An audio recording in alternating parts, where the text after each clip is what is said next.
Doctor साहब, मर्दों में स्पर्म की तादाद कितनी होनी चाहिए? अक्सर मर्दों में स्पर्म की तादाद कम हो जाती है, जिससे औलाद के मसले पैदा हो जाते हैं। स्पर्म को बेहतर करने का कोई हर्बल नुस्खा बता दें। एक नॉर्मली मर्द में 1 मिलीलीटर में 16 मिलियन या इससे भी ज्यादा स्पर्म्स होने चाहिए, तो वो औलाद पैदा करने के काबिल हो सकता है।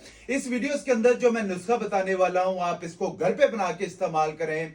आपके औलाद का मसला आ गया है, स्पर्म्स का मसला आ गया है, एजोस्पर्मिया का मसला आ गया है या ओलिगोस्पर्मिया का मसला आ गया है, अल्लाह पाक के फजलो करम से आप अपने आप को रिकवर कर सकते हैं। अगर आपको आईवीएफ का बोला जा रहा है, आईयूआई का बोला जा रहा है, बहुत सारे लोगों को तो लाइलाज ही करार दिया जाता है कि मर्दों की उम्र ज्यादा हो जाती है, उनके बेचारों के स्पर्म्स कम हो जाते हैं। तो इस वीडियोस के अंदर जो मैं नुस्खा बताने वाला हूं, आप इसको बनाएं, घर पे बना के इस्तेमाल करें।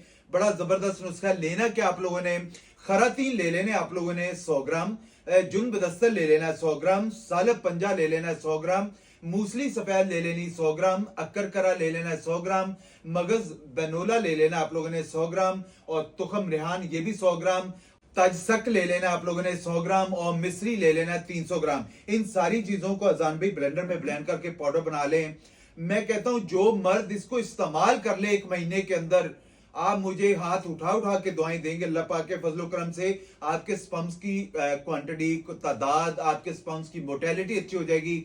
आपकी मर्दाना वीकनेस, आपकी टाइमिंग, आपकी हड्डियों के अंदर वीकनेस, आपकी असाबी वीकनेस, वो अल्लाह पाक के फजलो करम से बेहतर होगी।